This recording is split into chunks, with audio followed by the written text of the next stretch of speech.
جی میرا یہ سوال ہے جی جی، مرزا صاحب نے 1901 میں امام مہدی کا ہونے کا دعویٰ کیا تھا، جی تو 1901 سے لے کر 1973 تک جی آپ کی تعداد بڑھنی چاہیے تھی، ٹھیک ہے مرزا صاحب کی بیعت کرنی چاہیے تھی لوگوں کو، ٹھیک ہے لیکن آپ کی جماعت جوں کی توں ہی رہی۔ اچھا اور 1935 میں جو علامہ اقبال تھے وہ بھی پہلے احمدی تھے، پھر 1935 میں آ کر وہ بھی آپ سے علیحدہ ہو گئے، آخر کیوں ہو گئے، کیا وجہ تھی؟ ٹھیک ہے، ایک تو مجھے یہ بتائیں کہ آپ کے پاس یہ دونوں فگرز آپ نے کہاں سے لیں؟ آپ جوں کا توں کہہ رہے ہیں، تو آپ مجھے پہلے یہ بتا دیں کہ پرانے فگرز آپ کے پاس کہاں سے آئے ہیں، آج کے فگرز آپ کے پاس کہاں سے آئے ہیں؟ یہ جوں کا توں کی ذرا وضاحت کرتے چلیں نواب صاحب۔ جی میرا بات کرنے کا مقصد ہے کہ آپ کی تعداد بڑھنی چاہیے تھی، جماعت کو امام مہدی ماننا چاہیے تھا، کیونکہ کافی لوگوں نے اب مرزا صاحب کی بیعت نہیں کی تھی، آخر کیوں نہیں کی تھی؟ اچھا کیا وجہ مطلب تھی؟ لیکن یہ کہ جماعت کی تعداد بڑی ہے، یہ تو ایک جانی مانی حقیقت ہے۔ مطلب دیکھیں کہاں قادیان سے انڈیا کے قصبے سے شروع ہوئی، اللہ کے فضل سے دنیا کے 190 سے زائد ممالک میں اس وقت تک پہنچ چکی ہے، اللہ کے فضل سے اس وعدے کے مطابق کہ میں تیری تبلیغ کو زمین کے کناروں تک پہنچاؤں گا۔ لیکن تھوڑا سا نواب صاحب آپ سے میں یہ درخواست کروں گا کہ اس میں ایک سوال پوچھنے والے پر یہ ذمہ داری عائد ہوتی ہے کہ جو وہ سوال کرے اس کو کم از کم جسٹیفائی کر سکتا ہو، جوں کہ توں کی جو ہے وہ آپ اگر کچھ ہمیں ایکسپلینیشن دے سکیں تو زیادہ اچھا ہوگا۔ لیکن ویسے طاہر مجیب صاحب آپ کچھ کہیں گے ان کے؟ اس میں ان کے جو سوال ہے اس میں کئی باتیں آ گئی ہیں، میں ان کو ذرا لیتا ہوں۔ نمبر ایک تو یہ انہوں نے کہا ہے کہ 1901 میں انہوں نے امام مہدی ہونے کا دعویٰ کیا، یہ بات درست نہیں ہے۔ امام مہدی ہونے کا دعویٰ تو 1890-91 میں ہو چکا تھا۔ 1901 میں حضرت مسیح موعود علیہ الصلوۃ والسلام نے اللہ تعالیٰ سے علم پا کر جب اللہ تعالیٰ نے آپ کو یہ بات پوری طرح وضاحت سے بتائی تو آپ نے اس بات کا اعلان فرمایا تھا کہ مجھے امتی نبوت کا مقام حاصل ہے۔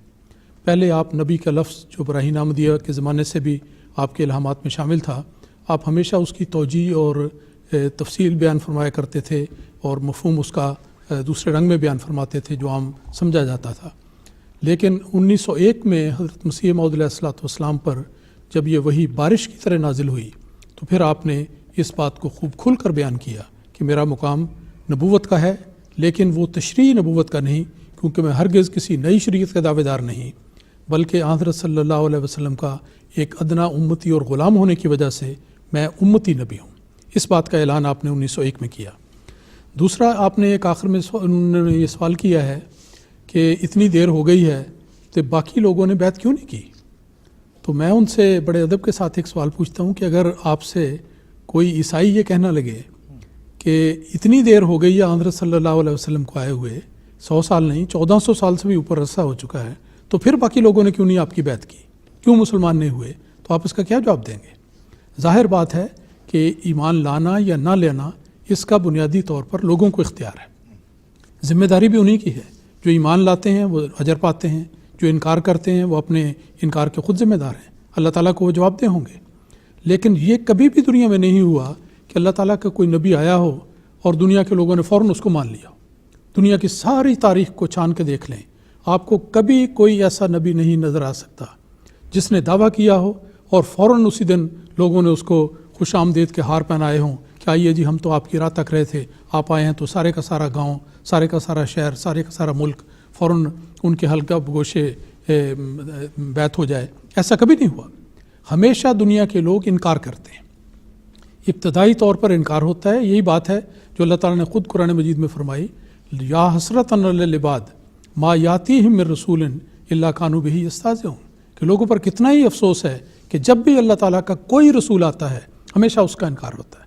تو مسیح موعود علیہ السلام کی زندگی میں بھی سب سے پہلے انکار ہی ہوا، اور پھر جب آپ نے اللہ تعالیٰ کی اذن سے جماعت کی بنیاد رکھی 23 مارچ 1889 کو، تو اس روز 40 دوست تھے جنہوں نے آپ کے دستے مبارک پر بیعت کی۔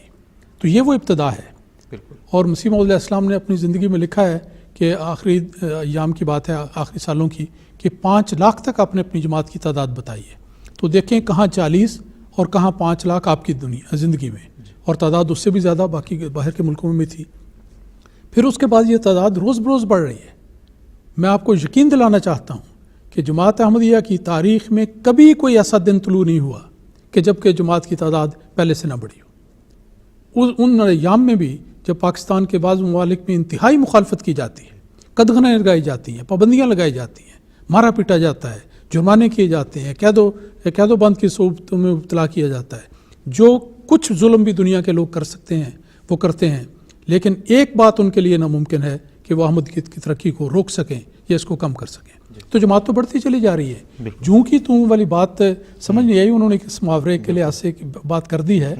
حقیقت یہ ہے کہ ایک وقت میں ہزاروں کی بات ہوتی تھی، لاکھوں کی بات ہوتی تھی، اب تو ملینز کی بات ہو گئی ہے۔ بالکل۔ اور دنیا کے 198 ملکوں میں اگر جماعت احمدیہ قائم ہو چکی ہے تو یہ وہ بات تو نہیں ہوئی، پہلے تو ایک گاؤں میں پیغام تھا، ایک شہر میں تھا، ایک ملک میں تھا، اب دنیا کے 198 ملکوں میں جا پہنچا، تو بات تو کہاں سے کہاں بڑھ گئی ہے۔ میرا خیال ہے یونان میں بھی یہ خبر پہنچنی چاہیے، ان کو بھی اچھی طرح پتہ کرنا چاہیے۔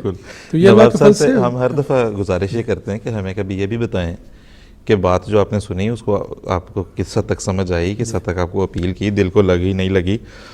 تو نواب صاحب آج بھی آپ سے یہی گزارش کریں گے کہ آپ بجائے اس کے کہ آج آپ یہ دیکھیں کہ آج سوال نمبر 6 پوچھ لیا، اب اگلی باری سوال نمبر 7 کی ہے، ضرور پوچھیں۔ ہر دفعہ دیکھیں، آپ جتنی دفعہ کال کرتے ہیں آپ ہمارے ریگولر کالرز میں سے ایک ہیں، ہم ہر دفعہ آپ سے بات بھی کرتے ہیں، لیکن دیکھیں لائیو اور انٹریکٹیو پروگرام کرنے کا مقصد یہ ہے کہ پھر اس میں انٹریکشن رہے، تو مطلب اٹ شوڈ بی ٹو وے، بجائے اس کے کہ ہر دفعہ ایک کوسچن پوز کر دیا جائے۔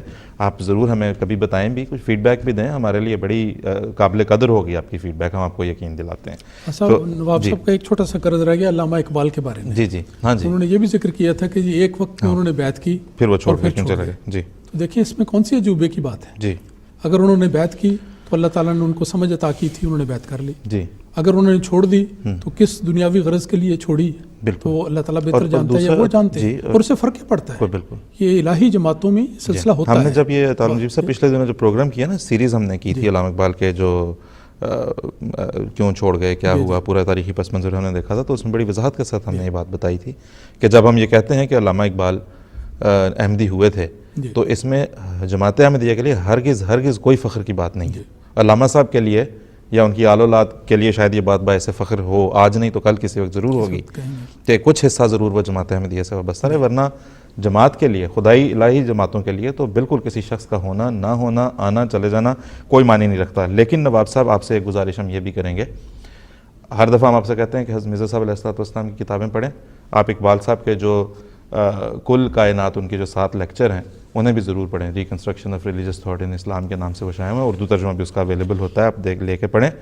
اس میں اگر کہیں پہ خیر کا کوئی پہلو ہے تو وہ حضرت اقدس مسیح موعود علیہ السلام کے علم الکلام سے مستعار لیا ہوا ہے، اور یہ ہم دعوے کے ساتھ یہاں پہ کہہ سکتے ہیں، آپ اس کا مطالعہ کریں، آپ یا آپ کے ساتھی یا اور ناظرین جو اس وقت یہ سن رہے ہیں، کہ اقبال کے ہاں جو بھی کوئی خیر کا ایلیمنٹ اگر کہیں پہ نظر آتا ہے تو وہ آپ کو حضرت مرزا صاحب علیہ السلام کے علم الکلام سے مستعار لیا ہوا نظر آئے گا۔